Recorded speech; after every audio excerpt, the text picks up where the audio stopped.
There you go. Speak. Yes. Okay. Good evening, everyone. Welcome to .RACE9's GT Asia race, I believe. Is it? Yes, absolutely right. Yes. Thank you very much, guys, in the chat earlier. Yeah, so this is a GT Asia race here at Suzuka. And you may figure out, who is this guy? Who is this guy? For those of you who are not in the inner circle or any other places among the sim racing world, my name is Ron Squire, and I am joined by the one and only Constantine Grimminger. Hello. Hello from my side as well. Hello from this. Hello from the other side. So, Suzuka, one of the most undulating circuits in the Eastern world, properly overcast today, and but still, it's a splendid circuit, and it always provides its benefits in terms of racing. What do you think is going to happen here, Con? Yeah, actually, good question, because I have personally not much of an idea. I was driving some laps and preparing for the race because I planned to compete originally in it, but yeah, it's going to be a very difficult one, especially the S's are super hard for the GT300 cars on the tires. But knowing how the tires in general behave, it's probably going to do one stop as usual, but perhaps with a little bit of variation on the tire strategy. Soft mediums should be an option, or soft softs even, but we'll see. Yeah, so we've just seen Nick de Villiers come into the pits. This is the middle of qualifying, I believe, as it says on the That's top right. left there. Under 10 minutes to go. Clark's on pole position by a good second and 2/10.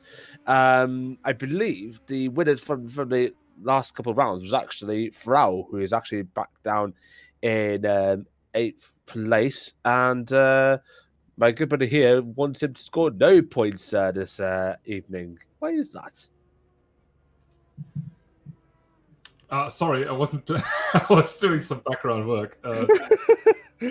Oh dear! All right, I'll hold it to that. I'll hold it to that. So yeah, despite well, he hasn't had the qualifying lap yet, but he is. Oh, there we go. Makes a strong statement. 4th place at the moment. 2 minutes to dead. But yeah, he is practically going to be a dark horse for this championship.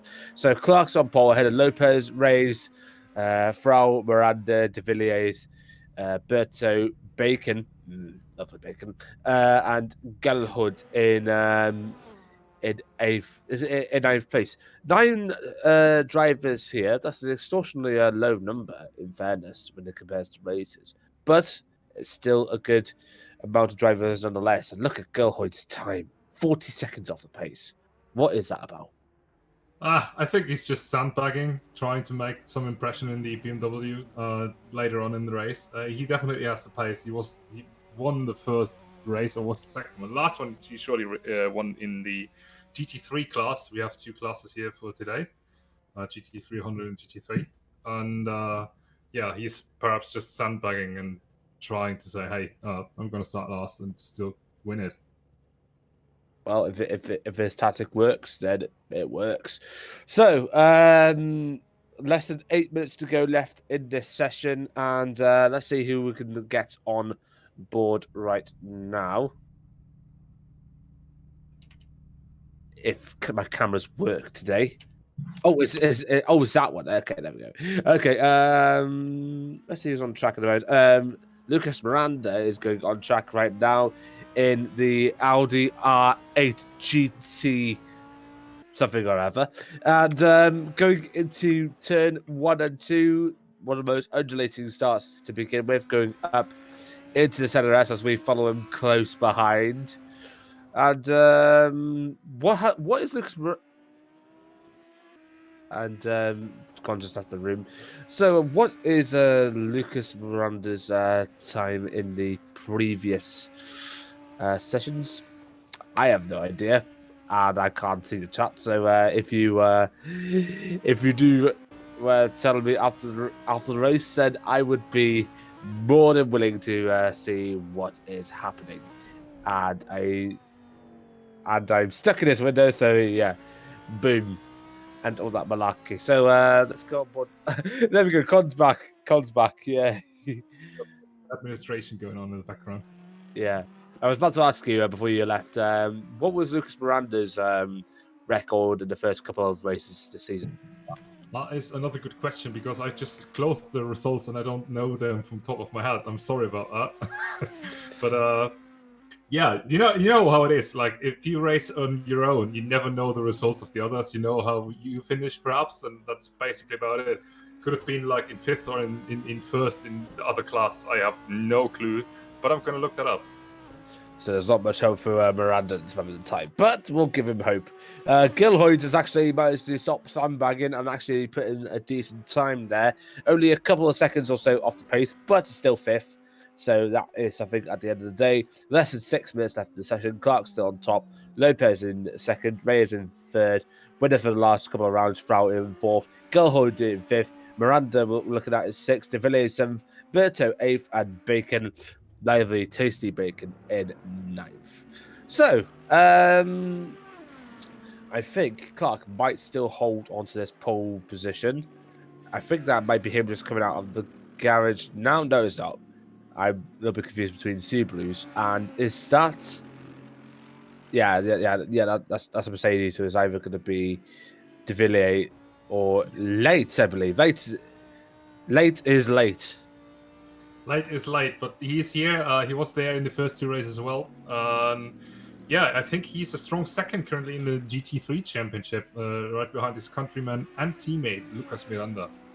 So not exactly late then. So Yeah. 10 drivers in the session. They still need to post in a time. Yeah, we'll see what happens. So we've got Lopez on track. We've got Reyes on track. We've got Miranda, De Villiers, Berto, and Late, as you can see in the back and behind Miranda. Under 5 minutes left in the session, as we see the Audi of, I believe that was Reyes in the background.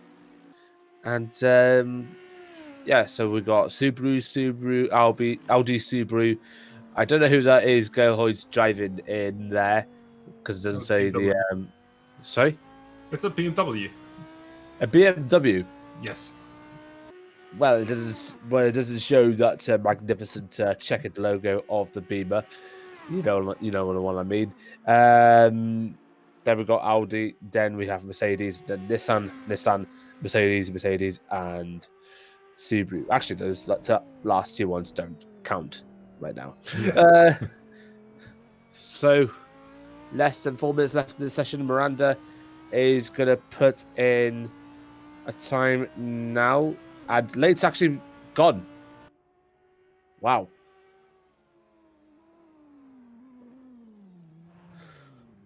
Miranda's up into fourth as well. So Miranda's looking forward to for Miranda.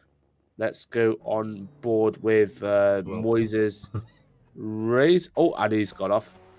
So Frau, currently in fifth, winner for the last couple of rounds, and looking to make a huge statement in the.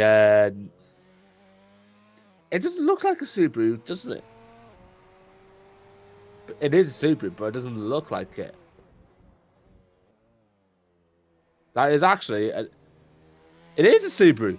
It just look. I'm sorry, but it just looks like a Nissan 370Z. Does it not?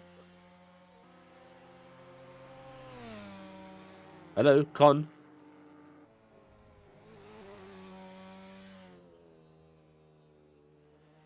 Okay. So in the background, and I was trying to figure out if he's actually sandbagging. It doesn't look like it. Yes. Who Gilhoyd? Me. Hello? Sure, it's on my end or on your end. Or if someone in the stream chat could just give me some short feedback. I see 4 people watching. Hello, everyone. So we can get that fixed. But yeah, sorry for that. Yeah. Oh, no, are you still with me? Okay, you're with me. Nice. Yeah, I'm still with you. I'm still with you. All right, so Frau's gonna put in a lap time now. Starting his lap, we got a couple of drivers in, Alvarez and Alessandro Valente, one of my first subscribers to my Twitch. Hey. A minute and a half. So if anyone's in the pit, no points going out because you won't get a lap time in, with the fast lap being just under 2 minutes around here. So no chance in hell you're going to try and pit in another lap if you are still in the pits. No chance. But few drivers on the track, including Alvarez and Valente, probably could put in a time. Let's have a look where Valente is on track now. There he is, just coming up to the spoon curve. So yeah, he has time to put in a lap in that Beamer. Yeah, absolutely. And I believe, I think that's, is it an M5? No, it's the M6 GT3. M6, okay. Yeah, we have short explanation. We have two classes here. GT300 is just containing the Subaru, which was derived from the Super GT 300 class, which has, of course, some very as Valente goes really deep into the chicane. Yeah, but no worries. That was just the first lap, and I think he's going to. Alessandro, please keep it on track. But he is going to start a lap time now, just in time. So the rest of the drivers, no point. This is their banker lap. So Valente is still on a lap. Clark's still on a lap, I believe. And Lopez is actually closest. Lopez is actually closest, and Frau makes it to third. Makes it into third. Wow. Yeah, this shows the Subaru class absolutely dominating GT300 class. I was about to say, but we're going to go back to that after the qualifying has ended. Lopez had just binned it into the wall very heavily, so he's out of the competition. I think Russ Clark just got pole position on his debut, from what I saw. 2 people still on the lap. Miranda in 5th currently, but that's a completely different class. So, yeah.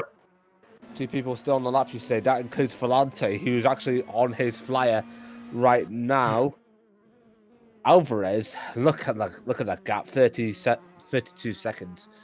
Unbelievable. But meanwhile, Valente still trying to keep it in.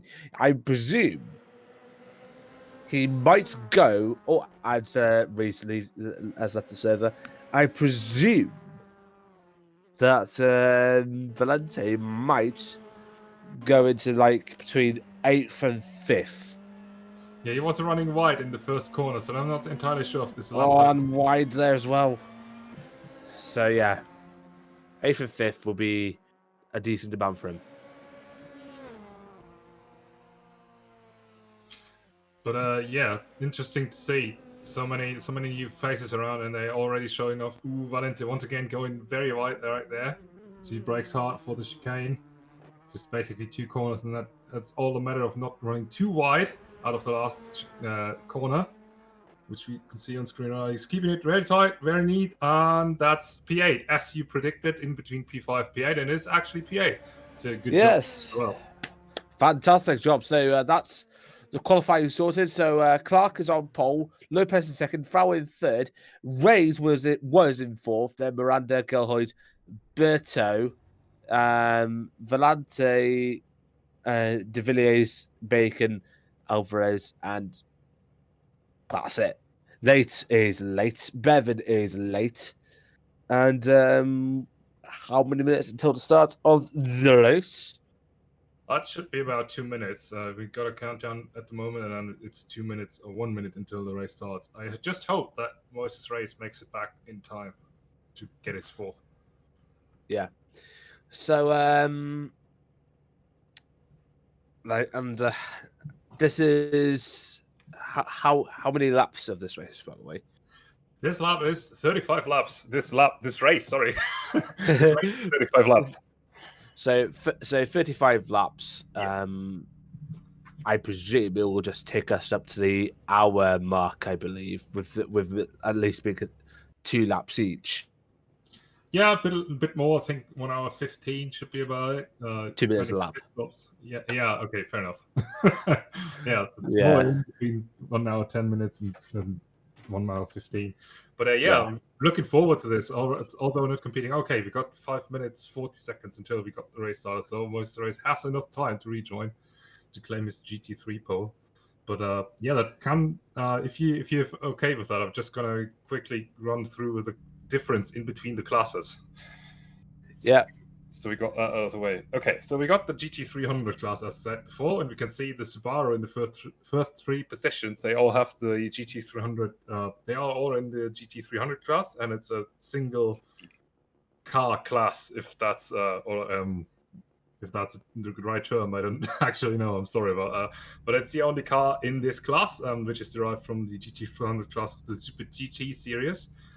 The real one, of course. And then we have the GT3 class, which contains the regular GT3 class, as you know, from all the very famous GT3 series.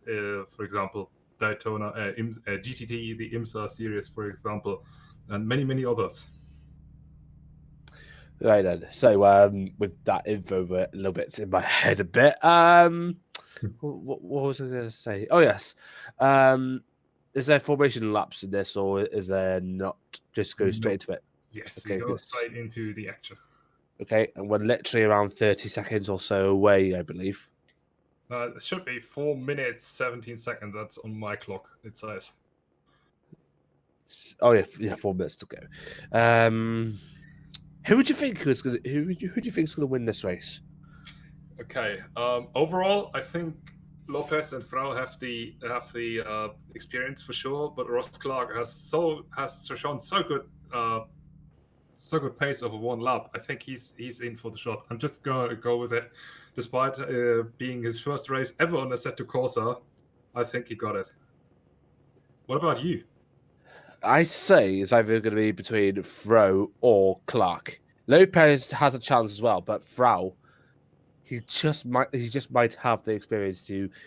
If he gets a clean enough start and he's on the cleaner side of the track, if he gets a clean enough start and Clark struggles a bit, then he will have a chance because Lopez might not have a chance to try and get away on the dirty side of the track. So it could be Frau's time to gain from this. Yeah, that's also quite possible for sure.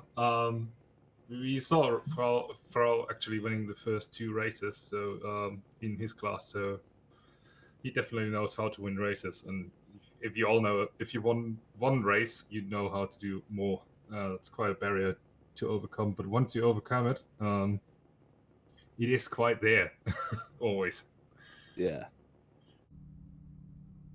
Okay, so we are now just going to wait until everything is all right and sorted. And now I believe we're in the last. With 2 minutes to go. How many cars do you think will finish this race out of out of the 13, I believe? Yes, 13. I think everyone. I say at least 11 because there will be a couple of accidents at least one accident at the start, and someone I believe will disconnect in the middle of the race. That might be just wide predictions, but it does happen in sim racing, and we have to be aware of calamities like that. So Yeah, sorry, go ahead. I'm just. So you were saying? Yeah, we just had 2 retirements, as I said, in Fuji from I think 14 cars that started the race. Both of them happened in the first 5 laps. So yeah, it's not out of the window as what you just said.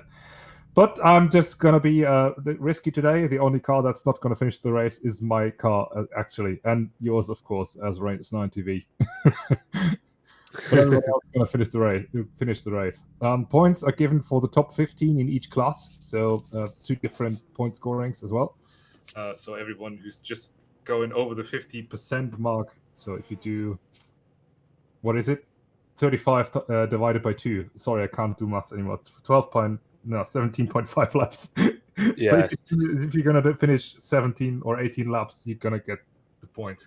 Yeah, it's okay if we haven't all succeeded in maths at school. I haven't.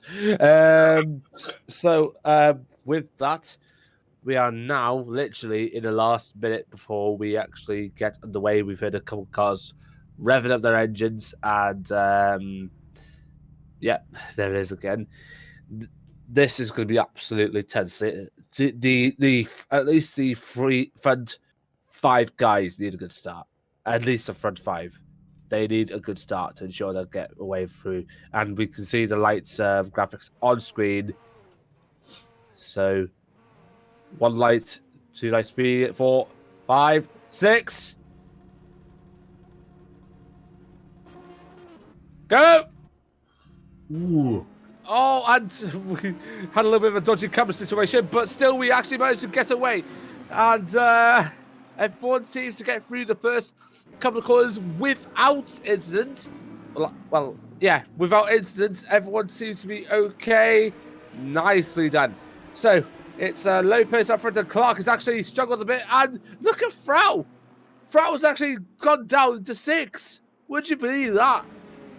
Yeah, he had a terrible start. He didn't get off the line. Russ Clark as well had a not so good start, but Frau just dropped like a stone. That was horrific for him. And being 2 times winner, he now has some work to do. So now, the man who's actually taken the advantage the most is Mr. Pablo Lopez, going through the first couple of deckers without incident. The Clark is right behind him, and Lopez might just hold on to this for at least a couple of laps as Clark charges him at the hairpin.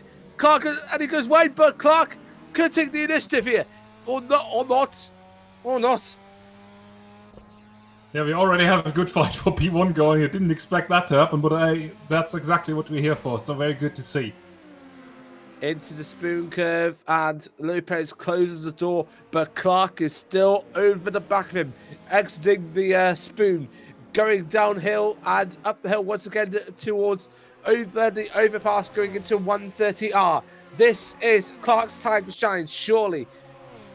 Will Lopez try and defend the inside line? A little bit, but just holding there. Through 130R, they go, coming up to the Casio triangle. There's chicane here. And Clark! Oh, they did both go off, and Clark has lost it at the triangle. Clark has absolutely bottled his race.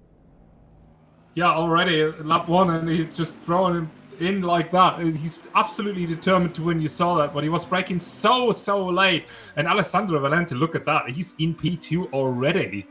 How about that from Alessandro Valente? When did he start? Was it P7, wasn't it?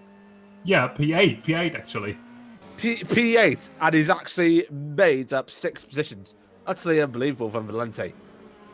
That's a very decent start. Carlos Frau is back up into 3rd, by the way, after dropping to 6th. But yeah, he'll be happy about that recovery, but he still has work to do. And man, that was an exciting opener for this race. 34 laps to go and a little bit less. And yeah, we that was promising, and that shows how we're going to do for this race. So this is the order after a couple of laps here. It is Lopez ahead of Valente, ahead of Frau, and a Gelhoid, who's actually done a good start as well. And Miranda's out. What happened to Miranda? Oh, no.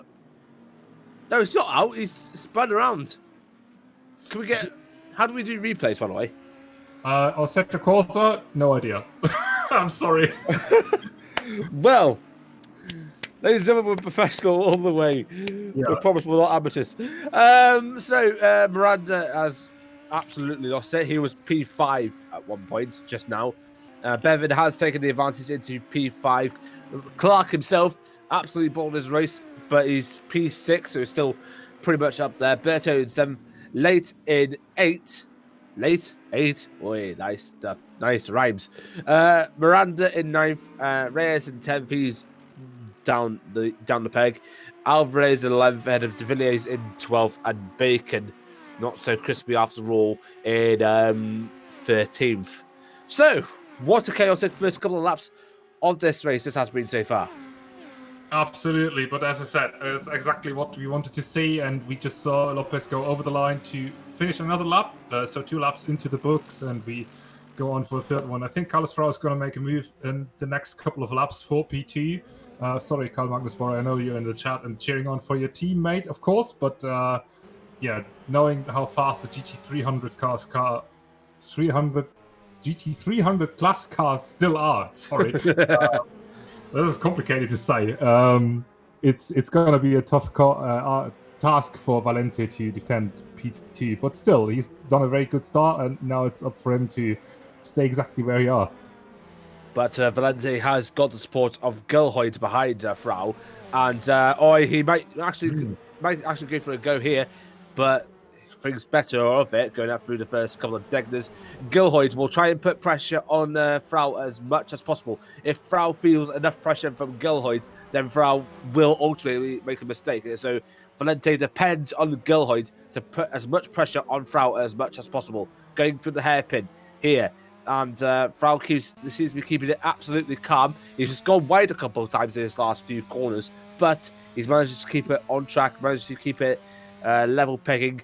Valente has actually pulled away from him a little bit, and I say a little bit, it only may be a matter of time before he actually claws up again, just like now here, going through Spoon, and Valente feeling the sweats right now, and Valente's gone wide, so that means that Frau can take the opportunity for up the overpass into 130R. This could be Frau's prime opportunity, and Gilhoid sees it happening all in front of him, and he can do nothing about it except watch and wait to see what happens here. Frau and Valente breaks a bit early for the Casio triangle, but it's okay. He keeps it behind. Absolutely good work so far from Frau. Yeah, all 3 of them very clean laps. I was trying to see if they make any errors on their line, but it was looking very good. And also Russ Clark right behind them is trying to catch up to the group and going back onto the podium, I guess. Meanwhile, Reyes, Miranda, and Alvarez put in their fastest laps of the race. I believe we're started lap 4 out of 35. These times are really going fast, to say that much. Lopez still in front, ahead of Valente, head of Frau, head of Gilhoid. Clark now 5th. Bevan in 6th, Berto 7th, Leighton 8th, Reyes in 9th, and Miranda rounds out the top 10. Meanwhile, Frau, like you said, he might go for an opportunity here on Valente. Valente is really feeling the pressure now. I think it may be in the next lap or so that Frau takes the place. Has to, because just look at the gap to P1. It's already 5 seconds. Pablo Lopez is loving to see that. I can tell you that for sure. Because Frau, his biggest opponent in the championship, of course, teammates and stuff, but you still want to win the championship. And he's stuck in traffic, and he knows that Carlos has the pace in his car. So once he got Valente out of the way, but it looks like Frau is struggling quite a lot, especially around Spoon here, for example. He's trying to avoid the curbs. Valente running really wide on the exit, so that might give a chance to Frau. Go ahead. Look at the gap! Look at the gap! Look at the gap! And Frau can have the chance here just before 130R, perhaps. Yes! Wow. Well done, Frau. Unbelievable. And Frau goes wide to the Casio triangle. This is Valente's chance to strike. Will he take the chance here? I don't know. It doesn't look like perhaps down one, but that's quite far away. Sorry, I didn't mean to interrupt you. No, it's good. Carry on. Yeah, he's going around the outside, but the GT3 cars are quite heavy, and that's just going to give way for Sven Gehlet, but he's not going for the attack. Valente is still right underneath the rear wing of the Subaru just ahead of him, but now he's going to struggle quite a lot through the S's, where the Subaru is quite superior compared to the BMW behind. And now it's up to Gehlet, of course, to just make a move on his teammate just ahead and try to put as much pressure on to Frau and to P2 as much as possible, yeah. So Valente now is either going to try and catch up on Frau as much as he can, or if he's really feeling the struggle, then let Gilhoyd go and try and make sure that Gilhoyd has a go at him. Because right now, Gilhoyd seems to be clawing at the back of Valente. And he might go on the outside here. No. That would have been a move. That would have been a move, but no, it doesn't work. No. The only hope of trying to get an outside pass and try and get past him at the very least is just go for a cutback on hairpins, which, believe me, in these cars is not very easy. And here we are again with Valente and Gilhoyd, and Gilhoyd's really all over the back of him, and now they brought in Clark into the mix. Yes, absolutely. Russ Clark, I said it before, he's going to try to redeem himself from that going off at the casino triangle from lap 1. Where he went deep and spun, but he now has 2 BMWs in front of him, and he's already back onto the podium. Might just be one after this sequence of corners, but now he stays behind, and he's surely going to try to pounce into turn 1. We're now on lap 6 out of 35, and Frau really gets himself back up there. Lopez still in the lead in a class of his own, but Clark is really closing up to Gilhoyd rather than Gilhoyd closing up to Valente right now. Let's have a look at the gap. Oh, look at that. Just look at that gap. He was literally more than a few cars lengths behind Gilhoyd, and Gilhoyd seems to break up a little bit in the S's right there. Clark nearly going off the road with that near 2 wheelie, but manages to keep it on there. And now Clark could have a chance at him, maybe after the Degners. We'll have to wait and see.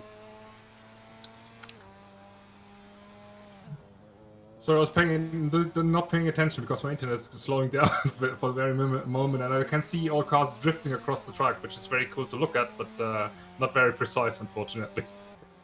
They're not very precise indeed, as Gilhoyd once again tried to have a go on him, but he opens the door a little bit for Clark, but Clark only has a little touch on him and loses traction again. So Gilhoyd gives himself a little bit of breathing space, but this is not looking good for Clark. Clark might need to look for another opportunity, maybe after the spoon, and he can actually have this chance now. The power from a Gilhoyd is pretty much not there, and Clark can actually go for this opportunity right here. I did say after the spoon, this could be his chance. Can Clark claw back another space here? He does. Absolutely beautiful pace from Clark. Just going now into the 130R. Nice stuff. Goes a little bit wide on the exit, but it's okay. As goes down, race for the Casio triangle. Nicely done. Nicely done. And now Valente might be feeling the strain here, but Clark's actually gone wide. Clark's actually gone wide and gives Gilhoyd the place back. Unbelievable. Yeah, I hope you're not dying on that. Please don't, if possible. I was absolutely sorry. Clark's back again. Yeah, Subaru absolutely has the power on the straights, but I'm surprised that Gilhoyd is able to hang on so well. Just shows how good of a driver he is, especially given the circumstance that he's competing in a BMW, which is considered to be a tad slower than all other cars in the class. Just a tad, but even a tad can be too much for some drivers. But he's he's absolutely not under any slowing down under any what I was about to say. Sorry, I'm running out of English. It's already quite late. But anyways, back to racing action. Clark has already caught up to Valente quite a lot, and it's really impressive to say after Valente's pace in general. Like, I didn't expect that to see from him, but Clark's now looking to the inside into the hairpin, but he thinks better of it, breaking out of that move, and Valente goes on to live for another couple of corners at least. But Clark is still trying to claw at the back of Valente as much as possible. Gilhoyd seems to put himself back into this dogfight, coming up to spoon right here now. And I don't think Gilhoyd has enough power to try and catch up to Clark, or enough traction. But Clark has enough traction, certainly, out of spoon, and could actually go for third here, perhaps. Here he goes down the back straight, going down into 130R going for the inside, perhaps. And oh, what the hell's happened to Valente?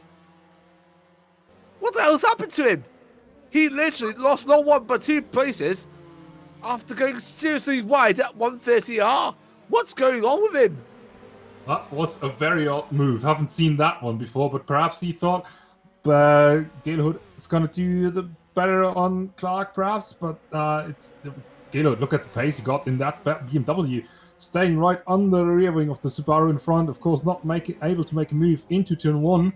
It's very difficult in these cars, but he's staying there. And given the fact that Galehood was like 2 seconds off in qualifying, he's doing a superb job. Valente as well. These guys really rocking the BMW right now, and they giving these Subaru guys a very hard time. That's absolutely good to see, and I love it. I have to say, really, really exciting stuff we see in the opening laps right here. But this does mean that we still now have the original Subaru duo, trio, now leading the race once again. True. That is true as well, yeah. But slightly different order, and I was keeping an eye on the gap between Frau and Lopez. Frau was able to reel in Lopez a little bit, but last lap I think they had pretty much the same lap time from what I was able to see.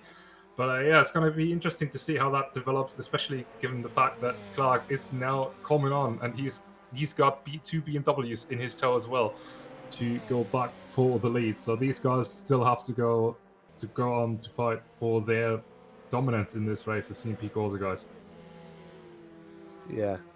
So now, lap 8 out of 35 is about to be lap 9 out of 35, where, we're practically flying for this race. I believe it is a one-stop strategy for each car involved as Galehoid goes wide again. It was a Galehoid, I'm not too sure. Did I say Galehoid twice, by the way? I think I did. I lost tracks of words. Classic Murrayism, or Squireism, whatever you want to call it. So I believe we're now only like a few laps or so away from the pit window being open for one-stoppers. It's certainly going to be a one-stopper for everyone, as you said, but I think most of these guys are going to stay out at least to the halfway point, or even longer if they can. Of course, giving in shorter refueling times, not if refueling is even needed. Sometimes, last race at Fuji, we were able to continue without refueling too much, and of course, fresher tires to the end of the race. So you just have a little bit to go, I think, until we see the first few pit stoppers. Oh, there's a car off in the gravel. That's Darnell Bacon from the United States. He's racing in the Nissan Nismo GT3, of course, and making his debut on AC as well, as far as I'm aware, at least in this series. And he's struggling, but he's willing to learn. And Only problem is, where is Bacon? Oh, there he is. So Bacon's not having a good time right now. He's not looking very crispy right now, but we'll let him get on with it. Too many Bacon references. So back to sure, he never heard them before. Never. I scratched them too much. Pork scratchings, but okay. Right, back to the racing. Frau, it looks like literally more than a few moments ago was trying to catch up to Lopez. He was like 2.4 seconds away, but now 3.3 seconds away. But meanwhile, Clark is actually catching up to Frau. He was literally like 8 seconds away from Frau, but now Frau now, only 7 seconds away. Have you considered writing poems? The gap between Lopez and Frau is going back and forth slightly. Last lap, the lap before, actually, Lopez was slightly faster, but Frau has just made that back up, and Clark is consistently faster than these two guys in front. So I expect him to be there in more or less about 8 laps, I think. I should be it. And the BMW guys, I had to let go of Clark, unfortunately, but they still have a very comfortable leap over their next teammate, which is currently P6 and P3 in class. However, Bevan doesn't have such an easy point at the such an easy race at the moment. He still has Berto right behind him for P3 in the GT3 class. Yeah. So now, lap. There's a good fight going on. Sorry, Alvarez will be, against the Reyes. I think these guys are also teammates, both racing in the Audi for P9 and P10. It's very close in between them. And another Audi just ahead, Lucas Miranda in P8, but he's not racing for CMP Corsa like half of the field. Yeah, so we have a good fight, P8, 9, and 10 with the Audi R8 on track here. And I think, Bacon once again into the grass on to the right, giving way, perhaps a little bit more way than he wanted to do. But he's fine, and as I said, not an easy debut, but he's going to learn for sure. Meanwhile... Yeah. Sorry, go ahead. Yeah, he will learn for sure. But he is becoming like a mobile chicane right now. Lap 11 now out of 35. And we will be starting to see drivers going to come into the pit lane for their scheduled stops. I believe it will be mainly the those running on the softs right now. So that is everyone except for Bevan and De Villiers. And yeah, we'll see what happens from that point on. Yeah, interesting. I just noticed that Bevan was on soft tires, on medium tires. Sorry, that makes his driving even more impressive, in my opinion. He started all the way back in the last place on track on the grid, and is now up into P6. That's a very good drive from him so far. I think his car is a reference to the infamous, I shall say, yeah, definitely, infamous Top Gear 24 Hours Brick Car Race, I think it was, the livery. Yeah, definitely. Yes. Yeah, I remember that one. He also has Jeremy Clarkson as his livery preview thing in the menu. So, yeah. I think I've lost connection to the actual thing. Oh, okay. Let me just try it. Let me just try it now. All right, so I'm just gonna keep on talking about what's happening in the race. Let me quickly catch up to the actual pictures on the stream as far as it still runs.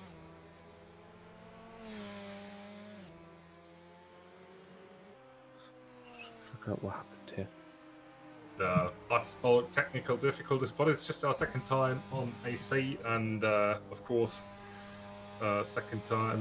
first time ever we stream with two people on AC, and I think we stuck on Carlos Frau at the moment. So we're just gonna see him go around the triangle, casino triangle chicane, and let's see what lap time he does compared to Lopez. It was 3.4 seconds, and now 3.1 seconds. So overall, Frau is slightly faster, just a little bit. But yeah, as I said before, gap was going forth and back in between these two. And Clark is now down to 5.9 seconds behind Lopez, so he's really got the pace in the Subaru and trying to make it work for a race win. Have you been able to rejoin us, Orn? Or is it I am. I have. I'm back in now. Nice. Okay, so Bevan, you say, basically have his livery back to like let's have a look on the outside if I can.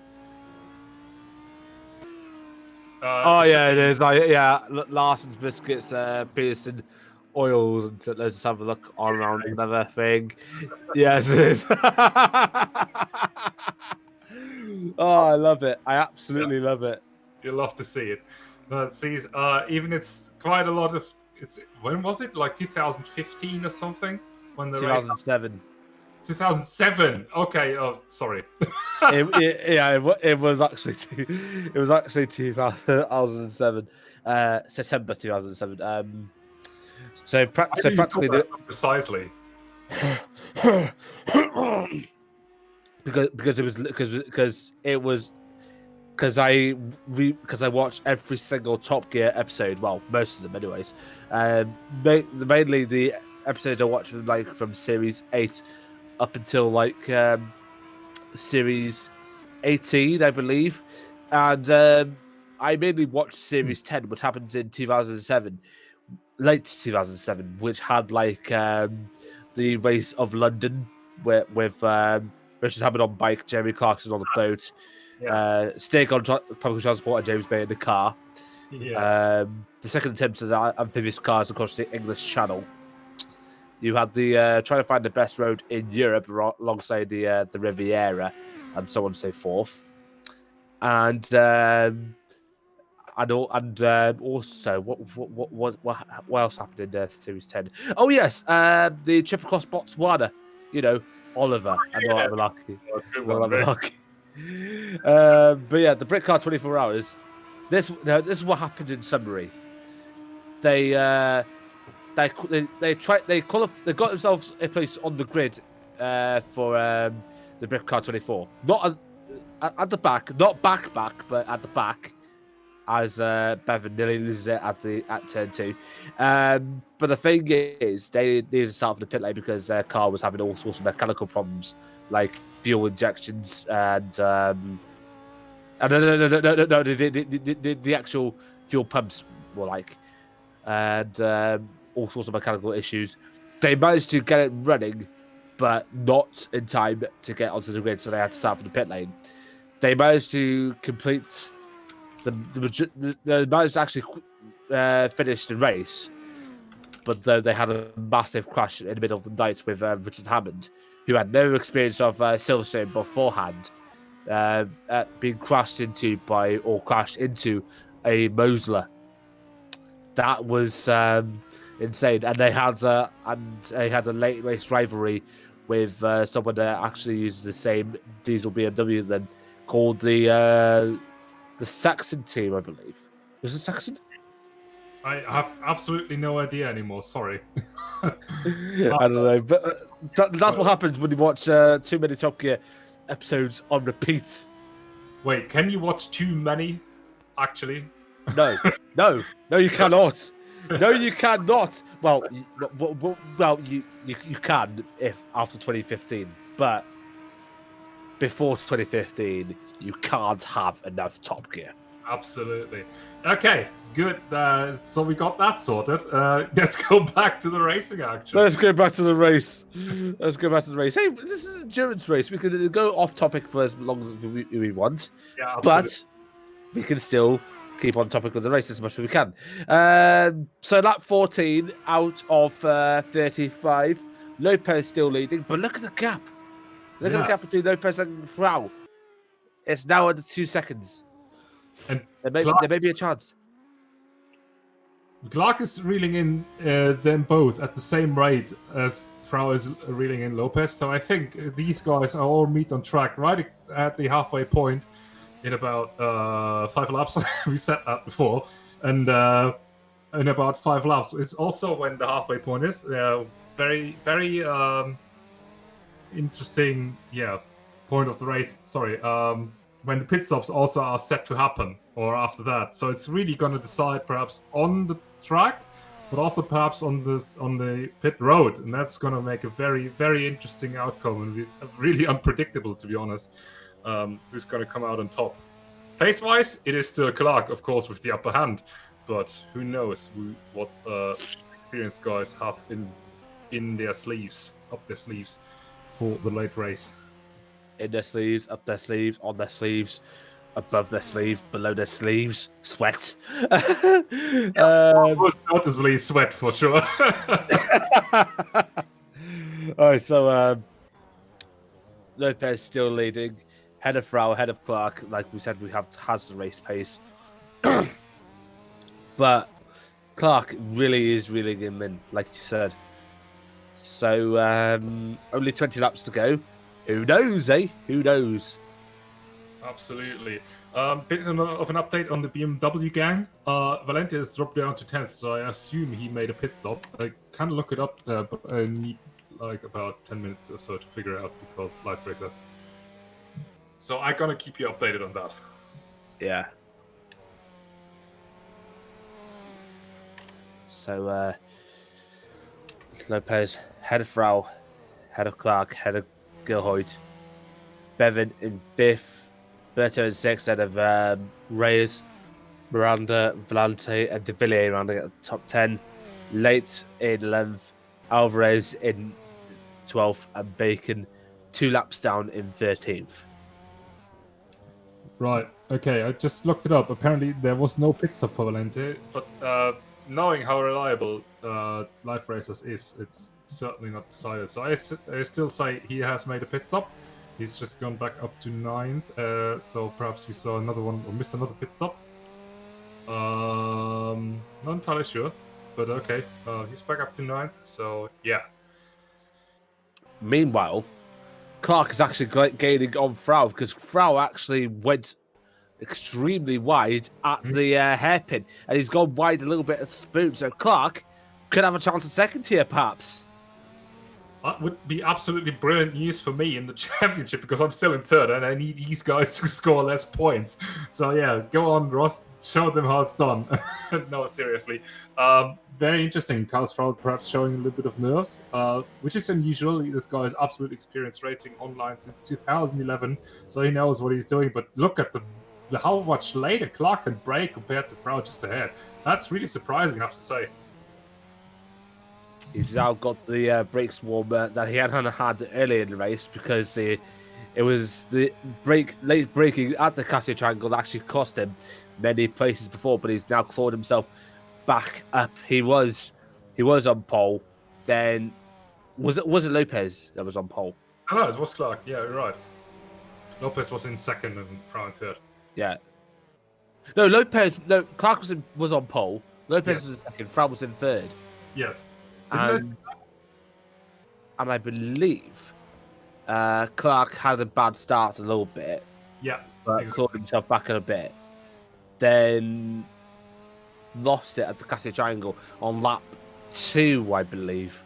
No, it was the opening lap. Oh, yeah, it was the opening lap, wasn't it? So Clark is now back up, and they're in closing distance with each other. Because Frau is literally like 2 seconds behind him, while Clark is literally just under a second behind him. And here he goes again through the Casio Triangle. Broke a little bit late. Frau could actually get away for a bit, but Clark is still nearly all over the back of him.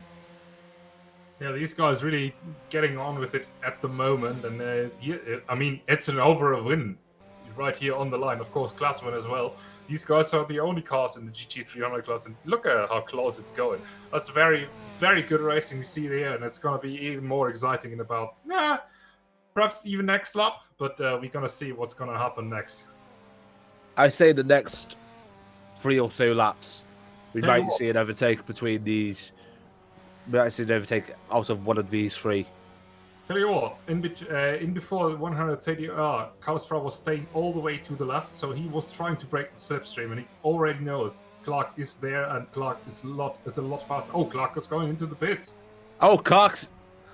There we go. The first stop here comes from Russ Clark. In he goes, and there's already a couple of other drivers in the pits already as well. We see. Should be later if I'm not completely wrong. No, sorry, I'm wrong. Then it's Nick de Villiers. You're not me. Oh, that's you. No, you're not me. You're not wrong. You're not wrong or Ron, whatever it is. Okay. Clark, he just made his pit stop, and he's rejoining still ahead in 3rd of the other cars. Alfie Bevan now in the lead as the GT3 cars. I think Galehood was into the pits as well. Yeah, he was. And he's fallen back behind Valente. Look at that. Unbelievable. Development. So, really? Yeah, sorry, go ahead. So Lopez still leading ahead of Frau, but Frau is really closing up on him now. Yeah. Frau knows what's on the line. If he makes it past Lopez, he's got a good chance to win it. But he has to make it past Lopez, of course. These guys, as I said before, are teammates. but they still fighting for the overall win and for the championship as well. So yeah, they got the upper hand now, and it's up to them to profit from the rather early pit stop of Clark as much as possible without fighting each other too hard. So we're gonna see how these guys are gonna duel it out, or if they even. So, I believe in the next, like I said, next 3 laps, you might see an overtake between at least these two. Clark is a little bit far away from them at this moment in time, but we can actually see one of these two actually make a stop. Lopez got a little bit deep into the Casio triangle as they're both going into the pits. They're both going into the pits, which means Clark can actually catch up. That's a very interesting call. I would have stayed out if it was one of them, or at least have one of them stay out. But of course, they're not giving in to each other, and they just going into the pits at the same time. Look at that. But that means if Clark can actually pull in a fast one now, he actually might get a brilliant undercut on both.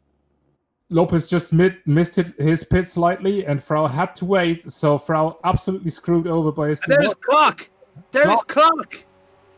Lopez is out of the pits, and Clark's into the lead.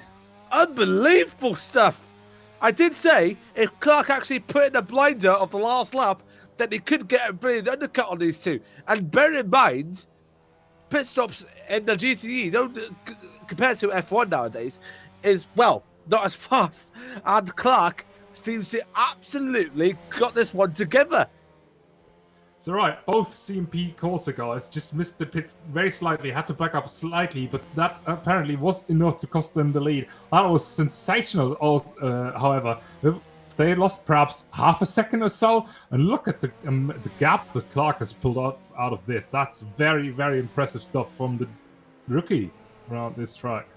Even if it was half a second out, Clark will still be in the lead because of his impressive race pace nowadays. Well, in this race anyways. So, Clark might just pull away with this. He might just pull away with this. Right, I'm going to switch classes to GT3 next race because I've got no chance anymore to get back onto the podium.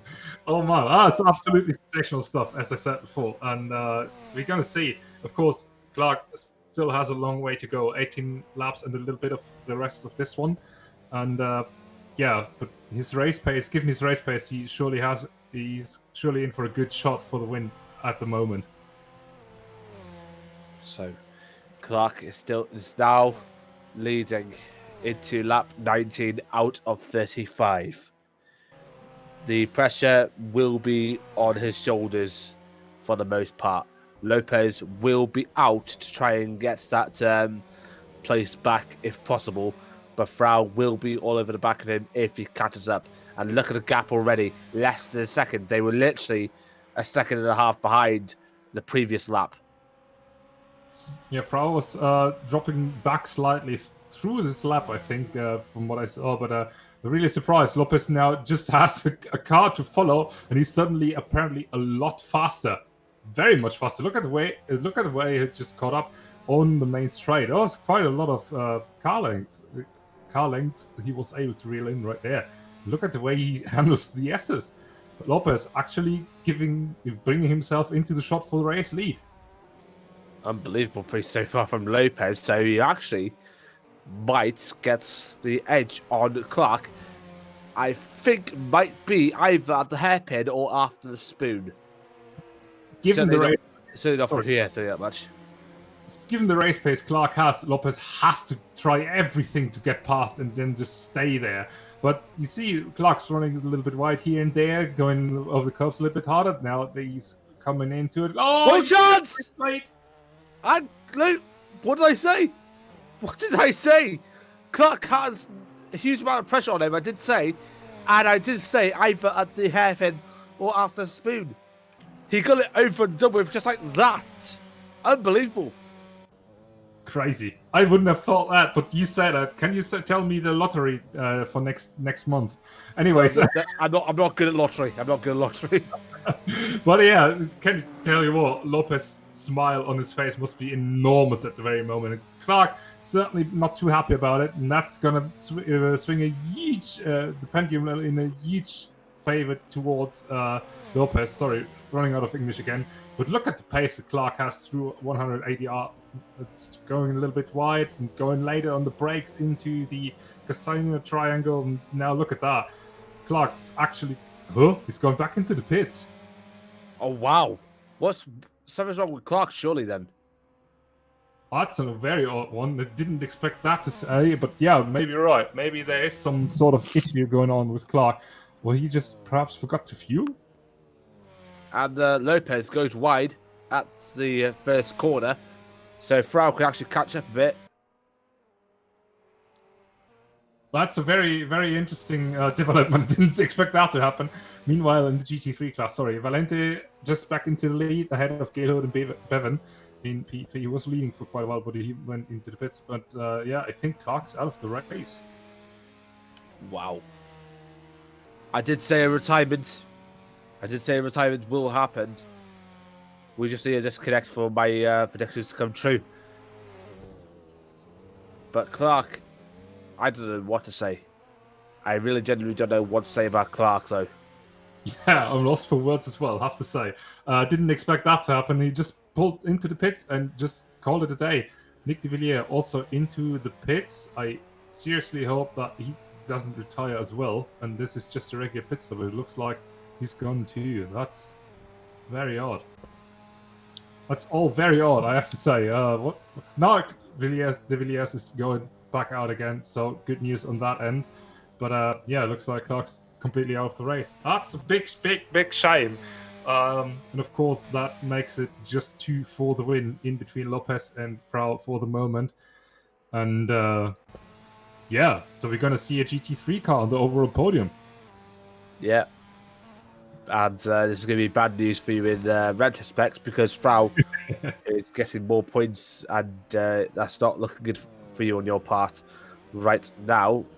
We're 15 laps to go. Well, 14 laps once Lopez crosses the line here. And yeah, so lap 21 out of 35. It's Lopez ahead of Frau, ahead of Valente, who's actually had a decent race in retrospect. Fourth, it goes to Gilhoyt ahead of Bevan in fifth, Miranda in sixth, Alvarez seventh, Berto in eighth, de Villiers ninth, Reese in 10th, ahead of Late Clark and Bacon. That is absolutely correct. Yes. So we can see once again the dominance of the GT300 class, which surprises me slightly. The car has been reduced on power and increased on weight quite a lot after Fuji, but it's still very much OP compared to the GT3 cars. So these guys certainly gonna fight it out for the win, and yeah, we can see what's happened in the rest of the field. Currently, Valente and Gaylord are still somewhat close together. They can see each other on the straight still.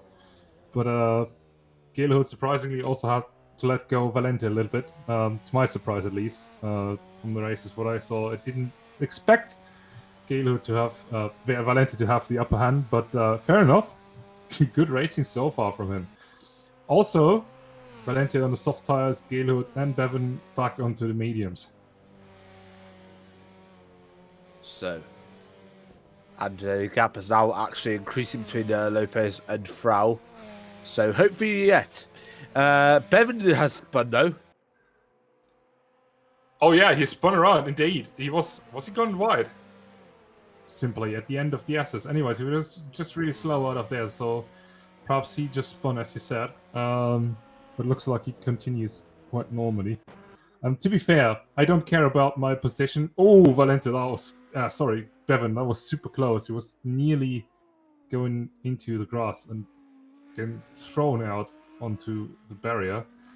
But he just kept on. Anyways, I don't care about too much about my championship hopes, to be honest, if I see good racing. Which we do, and that's certainly more entertaining than getting in safe thirds, if you know what I mean. Like, I'm just trying to see if because I'm still missing about that.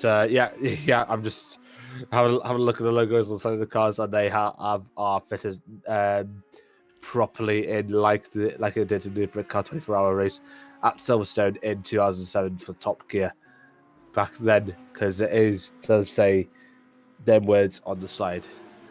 yeah, it absolutely does, and that's very, very good homage. I have to say, didn't expect that, and I love it. Yeah.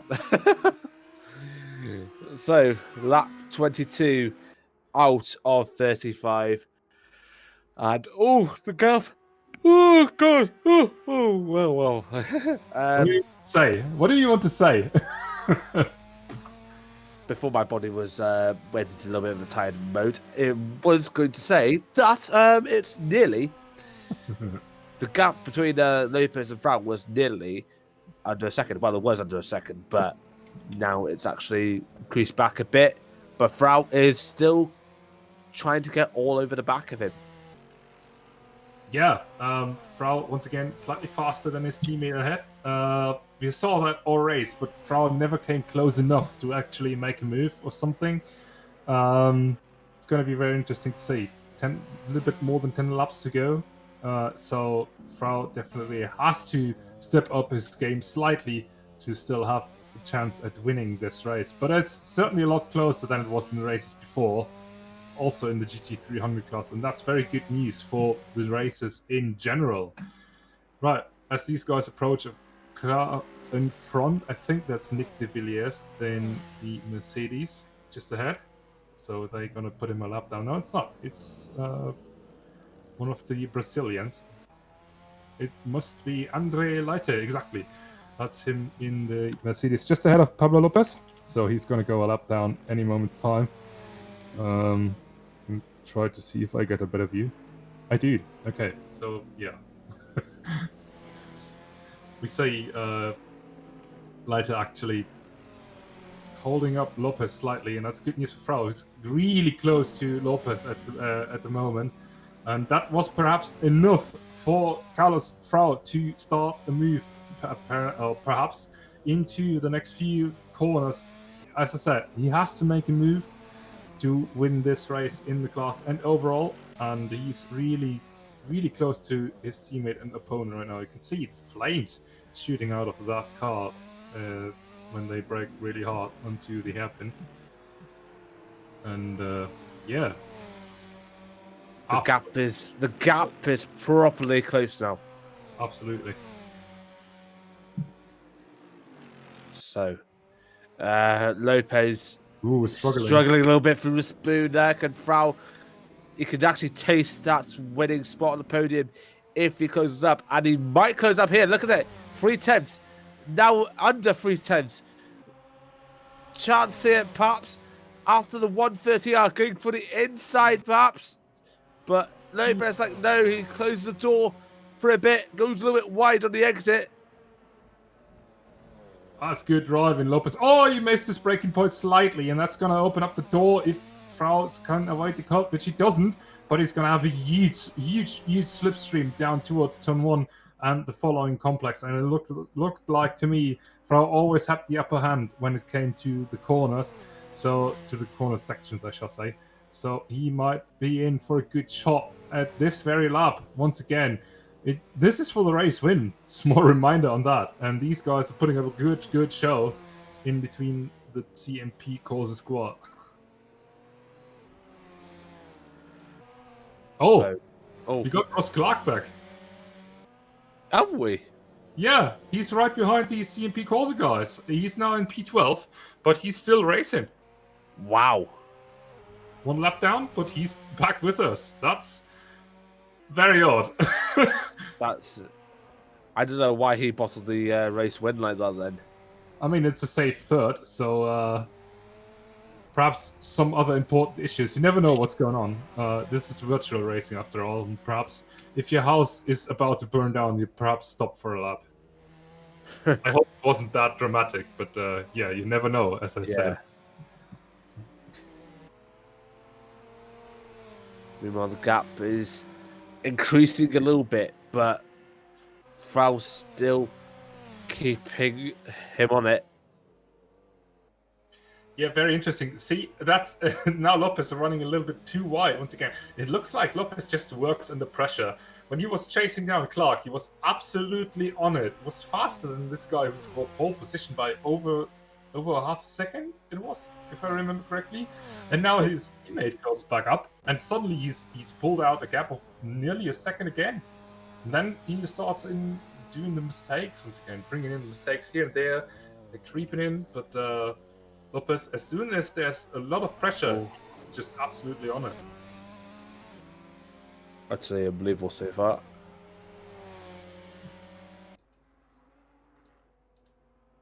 .4 seconds now in between these two, and Galehood now into the lead once again. Valente just lost quite a lot of time. Crash. Nick de Villiers said crash. Oh, he crashed indeed. He's left the server as well. Who? Oh, de Villiers out. Yeah. That's the first official DNF. Absolutely, but it can always come back. It's set to Corsa, so you can rejoin the race. Perhaps the same thing as Russ Clark did, but that's good news for him because he moves up into 10th once again. Anyways, fight for the lead. It's going a little bit easier now. Valente, as I was about to say, dropped back quite a bit. I think there was another pit stop involved, but I'm not entirely sure as well. So Galehood is back into the lead in the GT3 class, and third overall, Bevan in fourth, and Valente in fifth. That's the overall results, and yeah, the top three in the GT3 class. So FRA Sim Racing, Carl Magnus Borre, who was watching early on, I hope you're still watching. You can be happy about the results of your team at the moment. So, let's see what else can happen next between Lopez and Frau. It seems that, well, Lopez seems to have a good edge on Frau right now, so I don't think that overtake between these two is going to happen in the at least the next few minutes or so.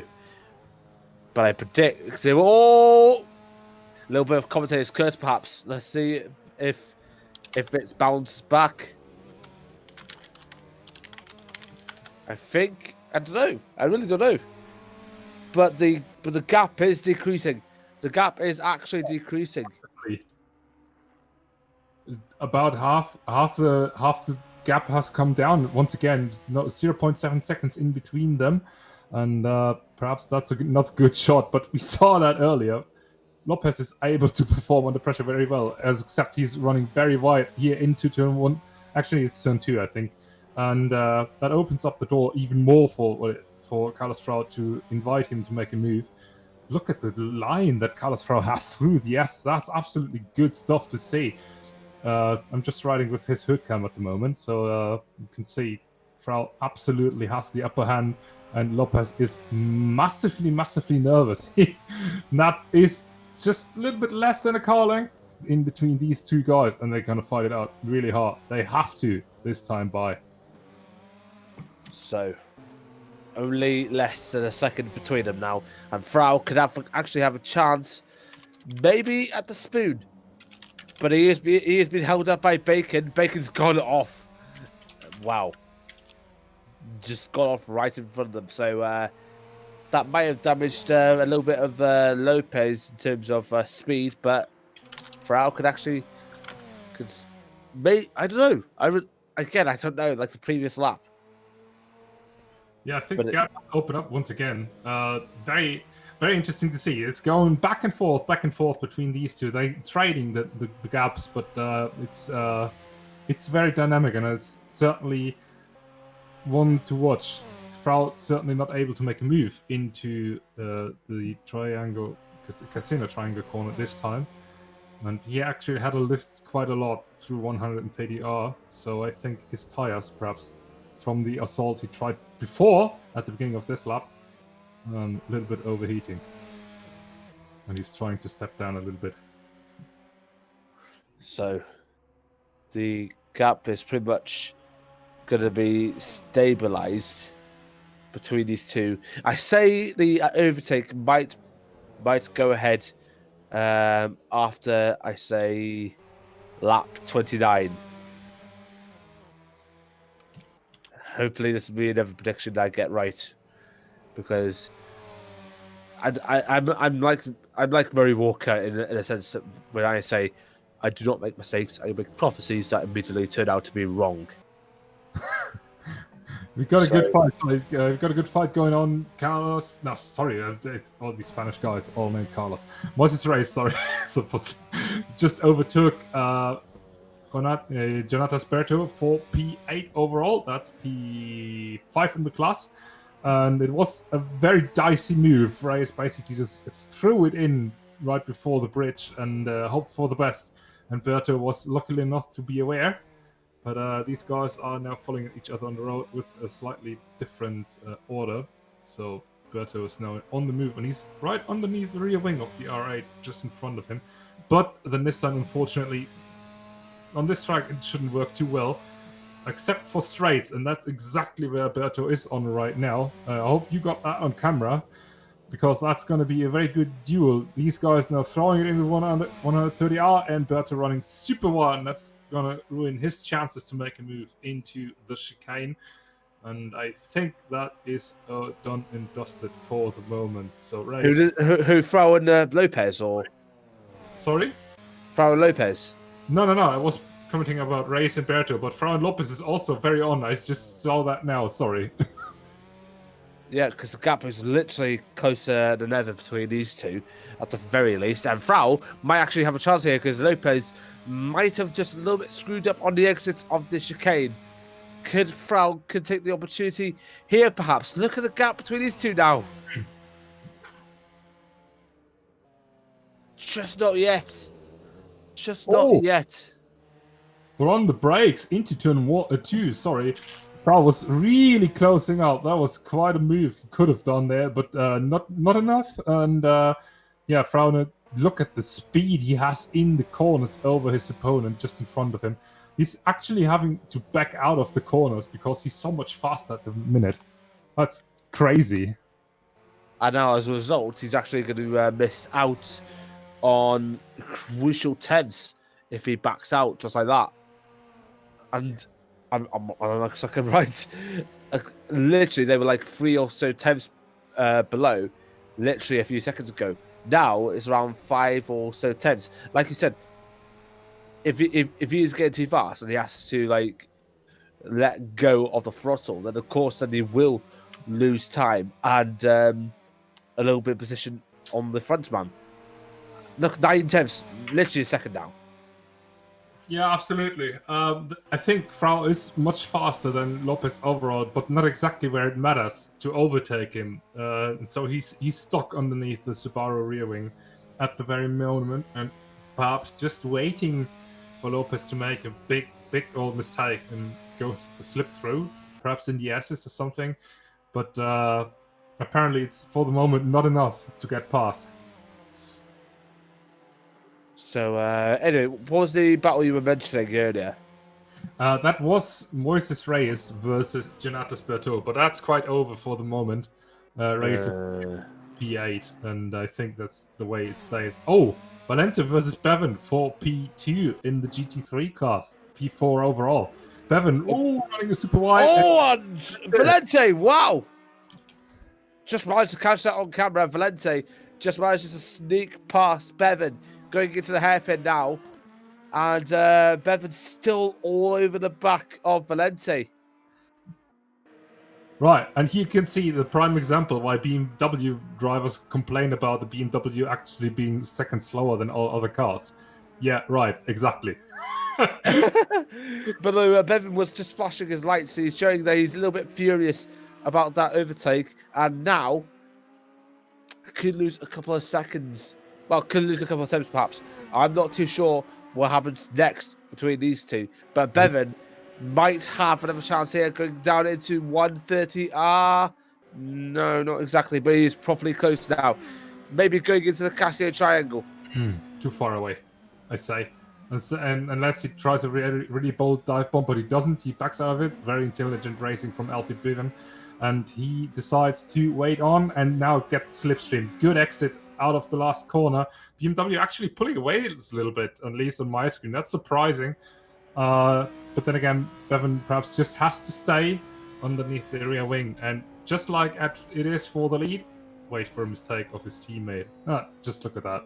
Valente absolutely driving away into turn 1 and making it very stick at the moment.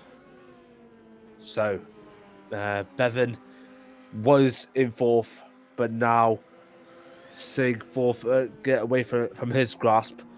And it's not looking good for him at all. Not looking good for him at all.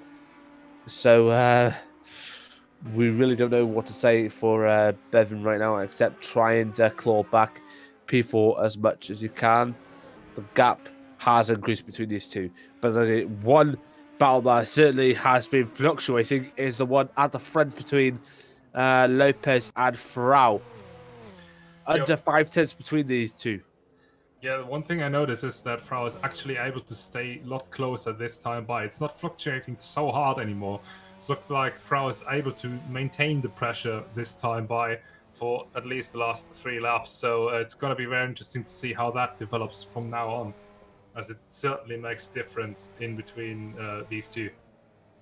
And hopefully he's not going to back out of a challenge this time round, because he is properly closer this time. Yeah, much closer indeed, as you say. Look at that gap. If he's able to stick with that, he's gonna have a good chance at throwing a dive bomb into the hairpin. Oh wow, look at the overspeed Carlos Frau has. Oh, that's a good exit underneath the bridge, and he's actually fast. He's closing in. He's looking to the inside. What is Lopez doing? He's covering up the inside as well, and that's that move. And he's properly covered up on the inside, not giving him room for a switchback, giving him absolutely no room. Lopez is going to make him work for that pace gain. Well, he has to if he wants to keep his championship hopes alive. He has to stay ahead of his teammate right here and there in the last remaining 6 laps and a bit. And now the gap has increased once again. Well, lap 30 out of 35. 5 laps to go. This is practically the championship in the balance. Where this is round 3 out of how many rounds? 9 or 10. I don't actually know. Sorry. It is 10 races. 10 races. So there is still plenty of time. If this was like round 7 or something, then fair enough. Lopez needs to panic if he wants to hold on to that position. But right now, it's still practically the beginning of the season. Lopez should be calm as he can, but he would be starting to panic a very little bit if he wants to hold on to the title per se. I don't know, hold on to sell hopes. But right now, I just see that he's keeping it calm and just getting on with it. But Frau is trying to put him under as much pressure as he possibly can. Just like that battle between Frau and Clark earlier. Then again, I have to say, if you have a teammate dominating like Carlos Frau has been in the first 2 races, and Lopez was absolutely mistake prone, as we see the gap increasing even slightly here. You have to break the dominance at some point, and the earlier you do, the better it is for your championship hopes. I was in 2018 driving a WEC championship against this particular Carlos Frau guy here.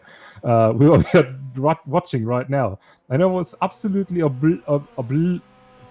dominating the first 3 races, and then he won the second one, the 4th one, and from that on it went all downhill from me.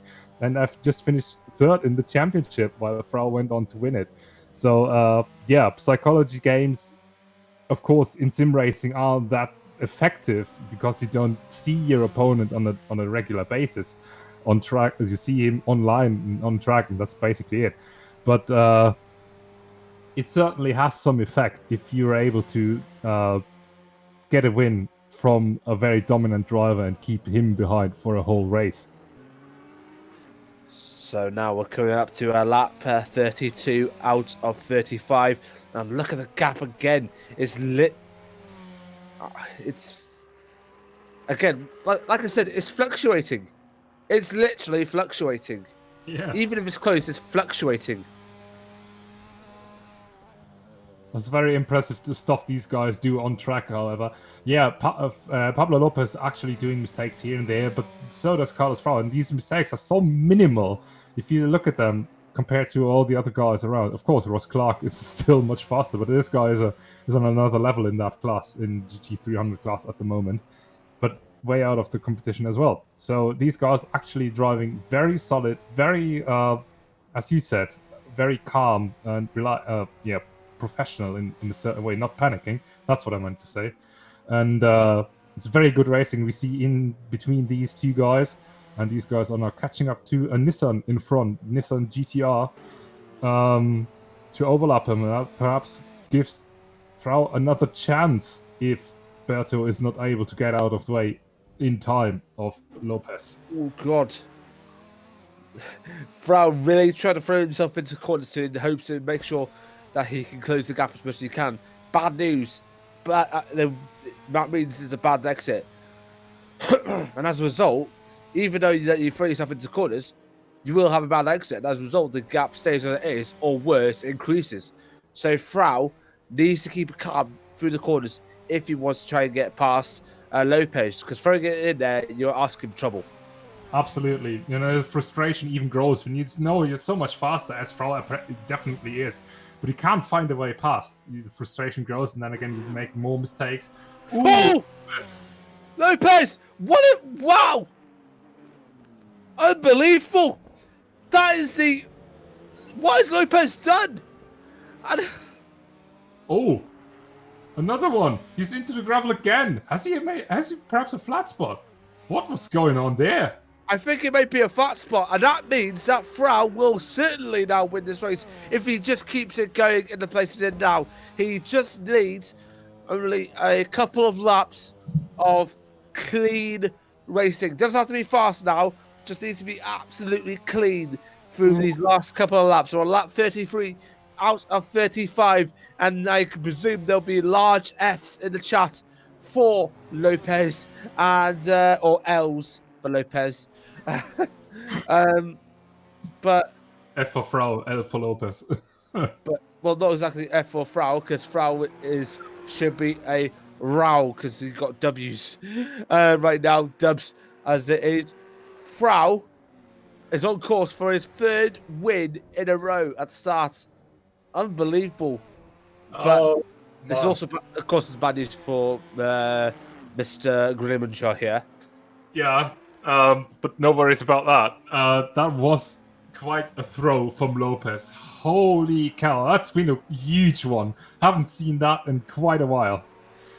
He's gonna have a bad evening, for sure. Very bad evening. Oh man, I feel for him actually. That hurt to see. He was going over the curb on the inside at 130R. If you're going to switch to his car, because he's going to approach it once again, and perhaps go to his onboard if we can. Yeah, out of spoon, he was absolutely clear on that, and actually making some good ground. And I think, was he trying to break the slipstream? I'm not entirely sure anymore, but he was trying, as if you can see now, he was going slightly to the left too early, hit the grass on the inside, this time absolutely fine, running a little bit wide, but that carried him all the way into the gravel to the outside and slowed him so down that he lost the lead actually. And Frau just slipping through, say thank you very much, or gracias to his teammate, just runs away with the lead at the very moment. 2 laps to go.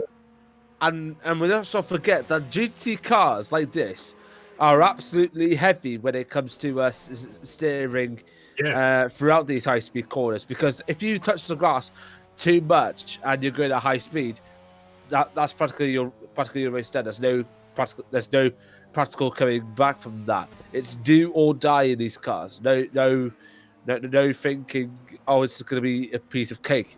No, it ain't. No, it's absolutely not. If you do a mistake like this in a Formula car, you can get away with it if you don't break your suspension or anything.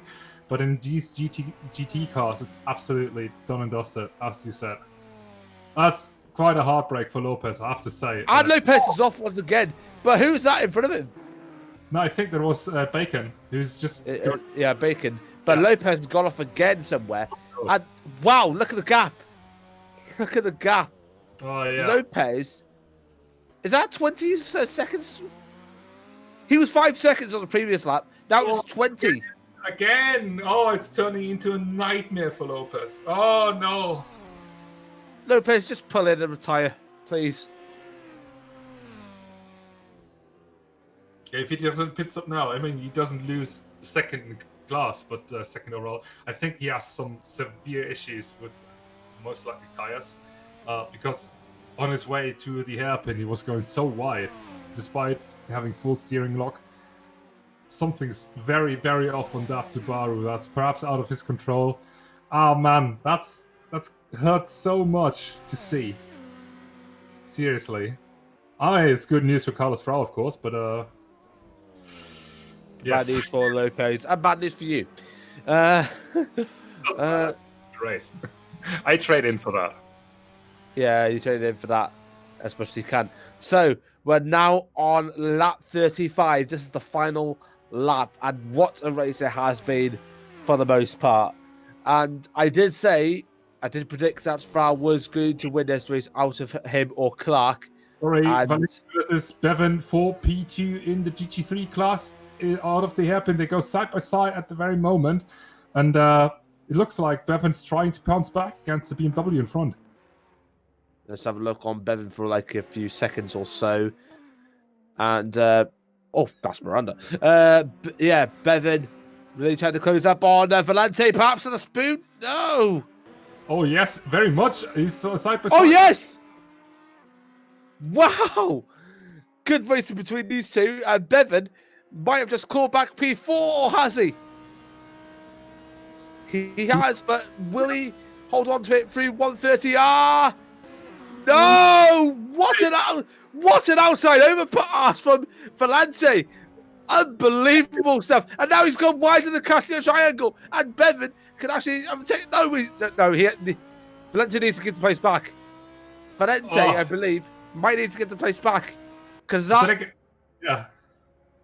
Because I don't know if that was legal or not. I don't want to decide on that, honestly. that was quite something. Okay, let's go back to Carlos Frau because he's out of spoon. Where is he? There he is, just exiting the spoon curve. And he is trying to keep it as calm as he possibly can. It's been a mostly flawless race for him. But, yeah, we're just lucky to see a little bit of continuity in this championship so far. We've had Clark on pole, who bosses it at the beginning and bosses it later on. We've had Lopez, who sadly lost his lead mere laps ago due to hitting the 130R too hard. And now the man who comes to the spoils is this man, Carlos Frau, who wins here at Suzuka. Absolutely nothing but deserved for this driver. Absolutely brilliant. Yeah, massively good, very good drive, very solid drive. Little to no mistakes or obvious mistakes, and he absolutely deserved this one to win again. 3 out of 3, that's a way to start the championship. Yeah, as he has in the bonk from behind in, I believe that was one of the Nissans. So, Frau wins this race ahead of Lopez in second. Third will go to Gulhoit, who had a quiet race in retrospect. Where is he? There he is, going through the Cassia Triangle now here. Doing the business for the Beamers in third. Fourth will be Valente. What happened to Bevan? Ooh, Bevan stopped on track. Has he run out of fuel? I don't know. I genuinely don't know. But Bevan, I did say at least 2 retirements, and that's not coming to fruition. You ran out of fuel in the very last lap. That's... oh. Wow. And Valente will come home in 4th. Unbelievable season at the end, as he had a little bit of a big crunch. Miranda will come home in 5th. Where is he? Going for the 130R now. Let's hope he doesn't run out of fuel. That's something. I didn't expect that to see as well. What happened in the last few laps? Seriously? Unbelievable scenes at the end of the race. So Miranda will come home in 5th. 6th will go to Race. He will come home as well. Alvarez will come home in 7th. Bevan, where is he? Let's have a look at Bevan. Where is he? Yeah. He had to have a pit stop on the very last lap, and now will finish the race in the pit lane. Or will he have to go around to finish it again? Nevertheless, it's been an upside down race for him. So the final order is Frau, Lopez, Gelhoid, Valente, Miranda, Reyes, Alvarez, Bevan, Berto, Clark, and Bacon. And we had 2 retirements officially. Late, who's actually retired. That's a late one.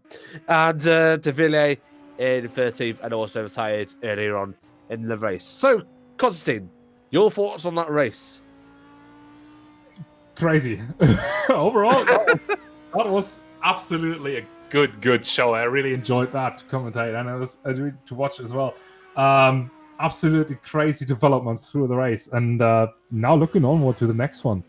On track or in the commentary booth, I don't care, as long as we can see good racing. That's fantastic stuff. So, what happens next? Do we do interviews, or is that? Yeah, I've just messaged Lopez.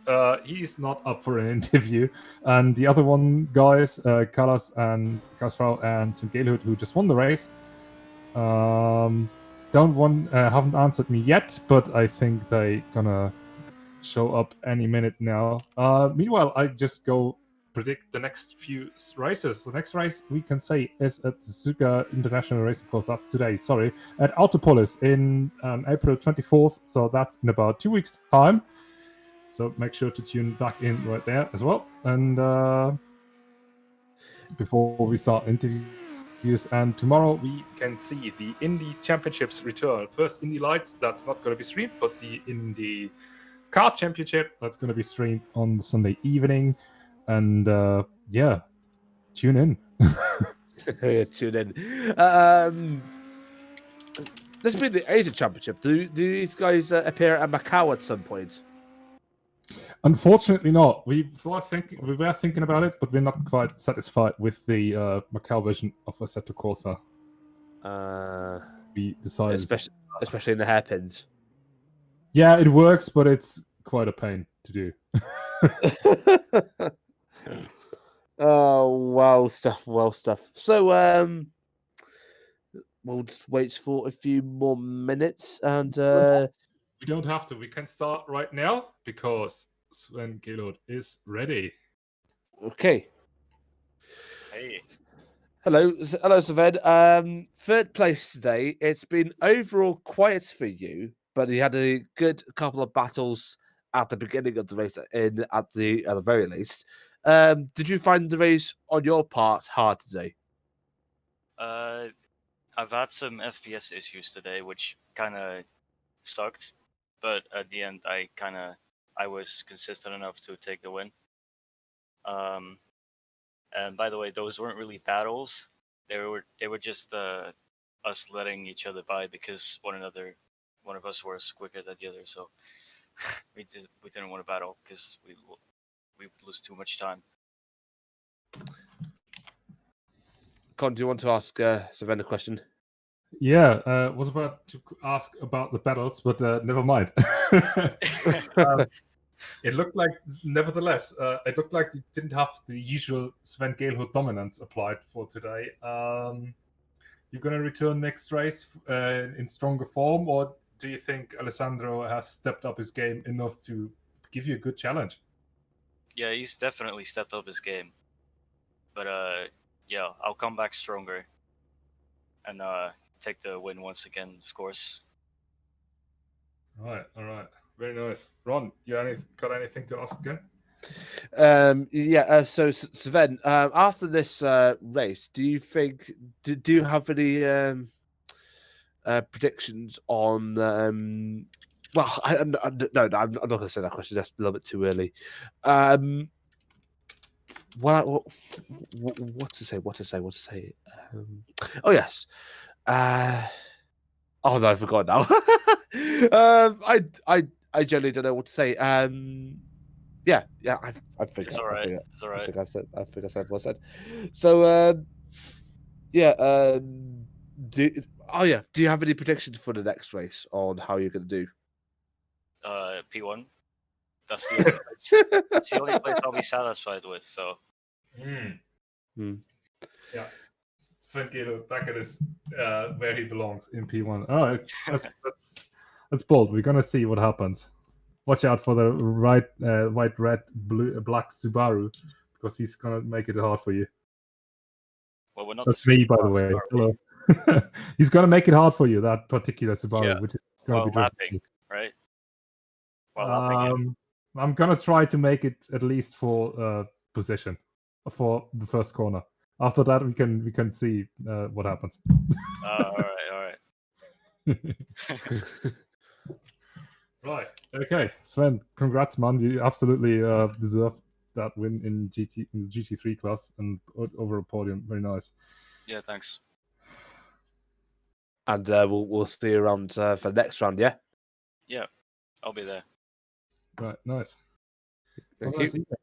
evening. Okay, so that was Sven Gilhood. Gonna drag in Carlos Frau. So Carlos Frau, at the very end, congratulations on your race win there. Hello. So so on your part, how was your race?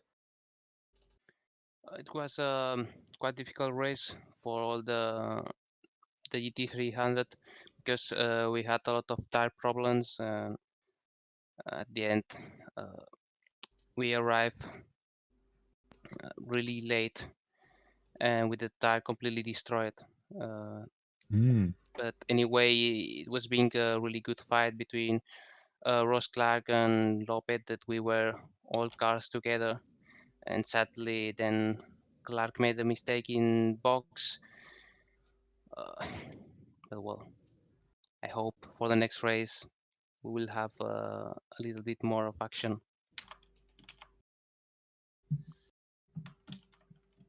Unbelievable stuff. So at the end, around a few laps also from the end, did you expect Lopez to drop out just like that? No, because he was using a different setup. So he was way faster than me on the straights because he had way more acceleration than me. So at that point, I thought that my race was completely lost. I didn't have any chance to get close to him on the straight and overtake. So yeah, I didn't expect that mistake, but I also think that his tires were completely done and his car wasn't turning completely right. Right. Okay. Yeah, we saw that. We analyzed that you were a lot faster in the corners, and we noticed that quite a lot. Of course, at Suzuka, that's quite difficult. How much do you think did that affect your race personally when you like stuck behind the driver and you just can't get past despite you being faster? Well, we knew from the beginning that Suzuka is a really hard track to overtake, especially with these cars that we have a lot of grip on the curbs. But yeah, well, I felt much more comfortable taking correctly the curbs because then I didn't have much tire degradation, so I pretty much enjoyed way more. Okay, and yeah, I think I've run out of questions. So again, once again, congratulations on your third win of the season. Now I believe it is now, Yep. Yes. and wish you the best for the rest of the season. Thank you. Right. That was Carlos Frau done. Sorry, you were about to say something. I don't have anything to say. Right. So I think we can wrap it up here. It was a very, very good race. I didn't ask you, what do you think of that race? It was just upside down from start to finish. I just couldn't keep up. I literally just couldn't keep up for the most part, but kept up enough to see all the action brewing. Really mad stuff. Nice. Okay. So, right. I'm just going to end it right here. Thank everyone for tuning in. Thank everyone for the very active chat. Yeah, make sure to tune in tomorrow for the IndyCar Championship. And if not, make sure to tune in next weekend for the return of, I think, for the start of the Prototypes Americas Championship. Thank you, Ron, for being the commentator as well today. I really enjoyed that. And No problems. yeah. No problems. Right. Nice. Any final words from you? No, not really. All good. All right. All right. Guys, thank you.